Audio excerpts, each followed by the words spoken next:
used 14 SANs, 300 lawyers, and that in addition, he has been pro-chancellor and chairman of the Council of the University of Lagos. He's also founder of STATES.AFE Babalola University in Ado-Ekiti. And he's a man of strong standing in society who has been honored, OFR, CON, both at home and honored also abroad. Right. And to this extent, he thinks that in that book, he has been defamed. What is his prayer? His prayer is that the book should be withdrawn from circulation. Now, Dele Farotimi, in his own submission, says he has a right under Section 39.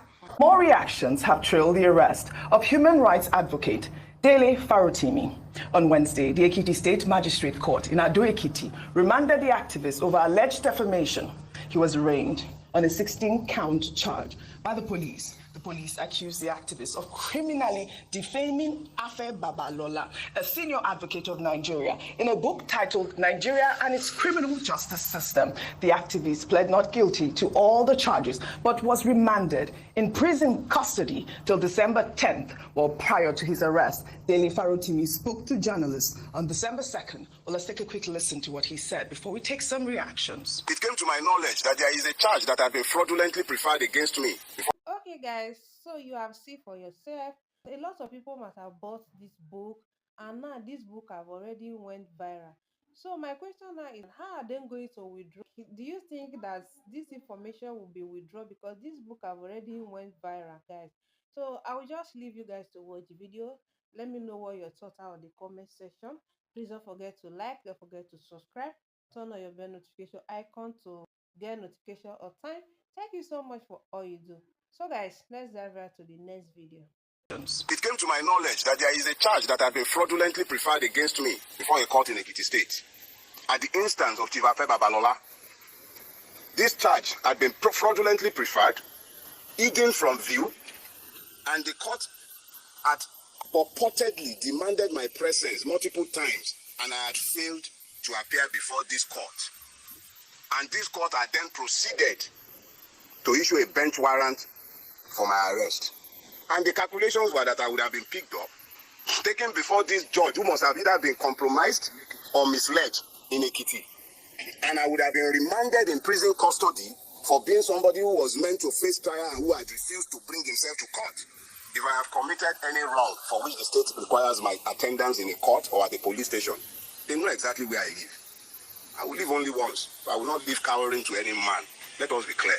If and when I have a charge to answer before a court, you all know where I live.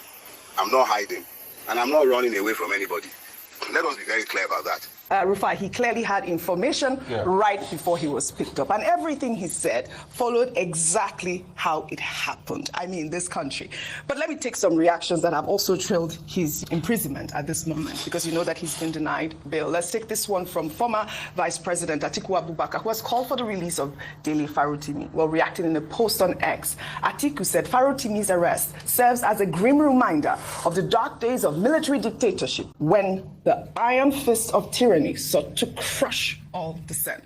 Well, he went further to state, I am made aware that Dele is being accused of defamation, an offense that under normal circumstances should not warrant the involvement of law enforcement. The police's intervention in such matters is nothing less than the use of a sledgehammer to swat a fly, an overreach of unimaginable proportions. But we know also that, Omoyele Sowore has been on this case. Yeah. Yesterday, he put out a tweet about a nationwide global protest against the Nigerian judiciary using the hashtag Free Dele Farotimi, hashtag Press Freedom, hashtag Replace Cybercrime Act. Nigerians refuse to be silenced. And he's calling Nigerians come out December 10th, I believe. Also, the locations are in Lagos and the Afe Babalola Chambers, Abuja Federal Ministry of Justice, Ekiti, Police Headquarters, Ado-Ekiti, London's King's College campus. He's calling for a protest at this point. Dele is not a coward. Dele stands by his convictions. Dele is a man of convictions. And the truth is, he had seen all of this that will happen to him. And as he said it in the press conference, everything is panning out. Yeah. For defamation, he's now being held in custody till the 10th of December, after he was taken away. It's not even the police division in Lagos. It's all the way from Ekiti. The police division of Ekiti that came to take him was supposed to be under the zone of that in Lagos. He had gone to write his own statement side of an earlier petition. He didn't inform them. All of a sudden they came and they took him away. They went to his office, slapped his cleaner that worked in the office. There's an interview. And they took this man away. Took him all the way to Ekiti. All for what? Defamation. Defamation. If you feel defamed, you should be able to report to the court. Not taking the man away in this style. You can see guns assaulting him. Assaulting people that work with him. And we say we have a country. Like Dele said, sometimes we should pretend that we have a country. Let's pretend for a bit that rule of law even works in this country. Let's pretend that the rights of people are respected. Because we all pretend. Also, I saw a paper released yesterday, the deposition of Mr. STATES.AFE Babalola, where he wrote that part of his demand was that he wanted the book to be taken out of circulation. So maybe us that we are showing the book now, Dr. Abba, you are the expert in defamation law. So maybe us that we are showing picture of the book now, they will say we should not show it again.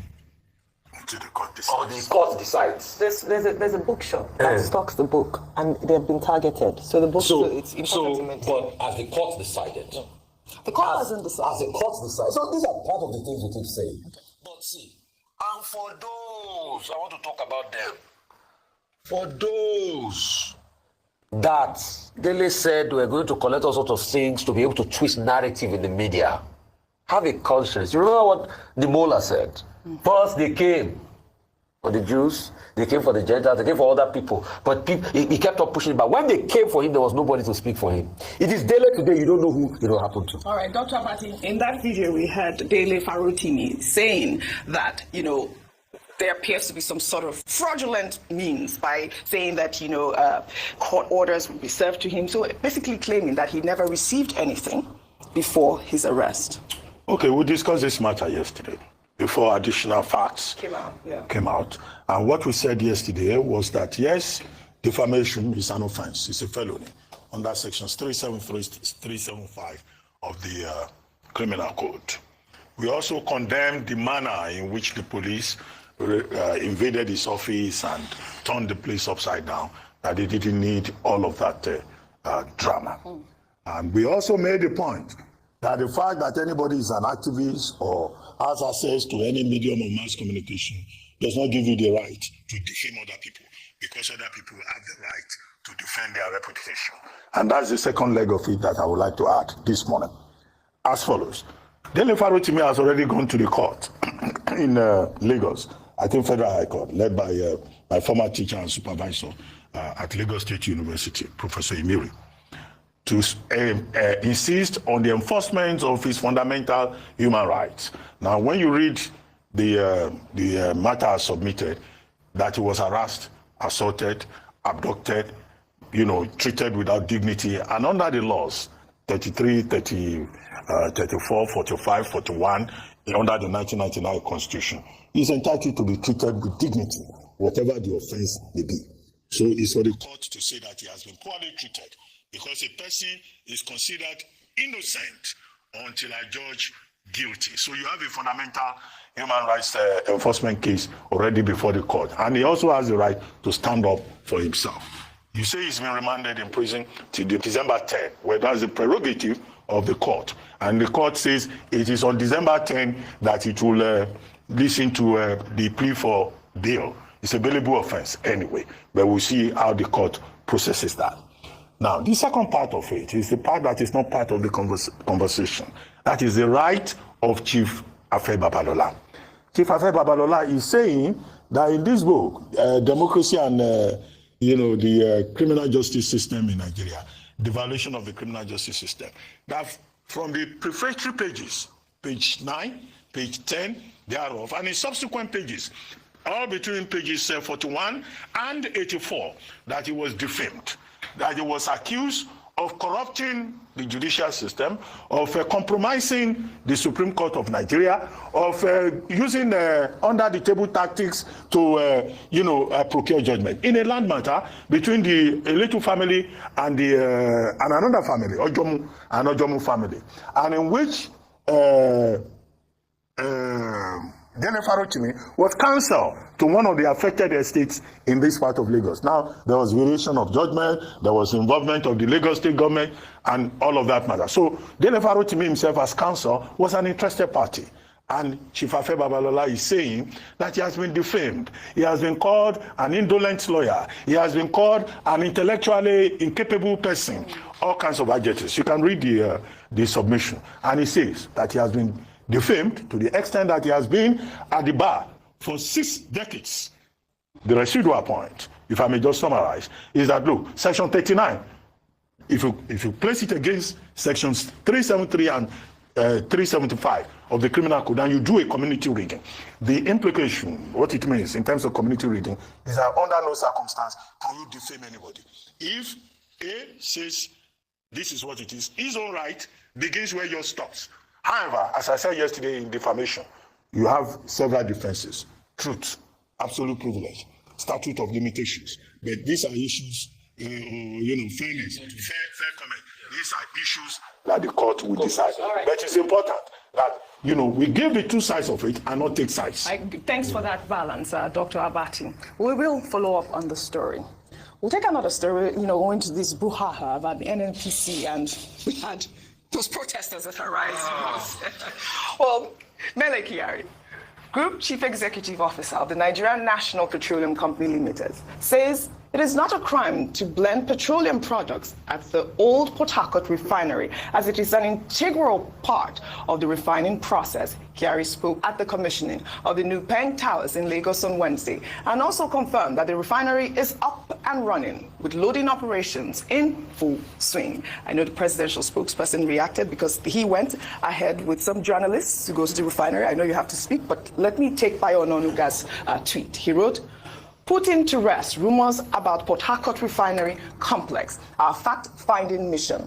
I was part of a fact-finding team that visited the 60,000 barrels daily Port Harcourt refining complex on Wednesday. I will now share our findings. Our mission was to verify the rumors circulating about the refinery state, and I am pleased to report that we were satisfied with what we saw. Our team, guided by the refinery's managing director, Ibrahim Onoja, toured the entire complex from the computerized control room to the loading bay, every section in between. We asked pointed questions and received satisfactory answers, dispelling our doubts and misconceptions. Nigerians must ignore naysayers and false information about the refinery's operations. While it is not currently running at 100%, it is functioning at 70% installed capacity, with plans to increase production shortly. Furthermore, the refinery receives regular crude supplies, contrary to claims that it lacks crude to refine. During our visit, we confirmed that the refinery produces petroleum products, including kerosene, low-pour fuel oil, LPG, diesel, and gasoline. The latter is blended with other products to make the petrol we use in our cars. We even tested samples of the products. It's a lengthy tweet. Rufai, I know that you want to speak. I also want to give Ayo the floor, but you go ahead. So just speak quickly, then Ayo speaks. No, go ahead. Go ahead. I know this is your subject you want, but I need Ayo. These guys should stop lying to us. They lie too much. Go back to the Technimonte contract on the 6th of April 2021. It states, and I quote, Technimonte will restore the refinery to 90% of its nameplate capacity for the 2 complexes. You see, in all of this, they're not talking about the second complex, the one 30,000 barrels per day. They're not talking, it's only the 60,000, the old one. I mean, the 150,000 barrels per day. They said Technimonte, these are the terms of contract, Technimonte release. They will restore the capacity 90% of its nameplates. All right? So for the 2 complexes in 44 months. I said today we are close to 43 months. We've only done 70%. In fact, Penga said, I think it was Alex Osifo that came out to say, Festus Osifo, beg your pardon, that came out to say that, see, this thing is not complete yet. Right. The reforming units, when you use the distillation units and you turn on naphtha, it needs to be cracked to heavy it needs to be cracked to high octane hydrocarbons. You need a reformer unit. The reformer unit costs a lot. They don't fix the reformer unit. All right. So if you don't put the reformer unit there, and you're doing a method of going to blend to bypass the reformer unit, you have not completed the work. That's all we do. That's why they're going to take C5. All right. So you have not completed the work. Complete the work. That's all we're concerned about. No, But nobody. what about what Bayo Ononuga said, that he saw it at the 70% run? He said the same thing we are saying. But Bayo Ononuga has no bona fides. I don't expect him to say anything. But other journalists were there as well. Okay, go ahead. Ferguson has complained, and some people who went to Live Petrol, following the fact that they stopped, they halted, even though they said they were doing some repairs to improve, some improvements to the facility. That's why they had to halt, loading for a few days. But the truth is that at the end of it all is Nigerians just asking for transparency and truth. A lot of money has been spent on this refinery, $1.5 billion, which was gotten from loans from foreign sources. So we have a lot at stake here. It's just the fact that they're not telling Nigerians the truth. And that's what we're saying. But we want the refineries to work. We are not enemies of progress. We are not trying to, discredit NNPC. But even Ferguson said that we have a right, they understand why people would be doubtful and mistrust the government, because in the past they've been let down by them. First Lucifer said it on Arise TV. So the thing is just the way it's being managed, it's half truths here and there, and just a lack of honesty for Nigerian people, and even expanding the trust deficit that Nigerians have in the NPCL. Just let it work. A lot of money has been spent, let it work.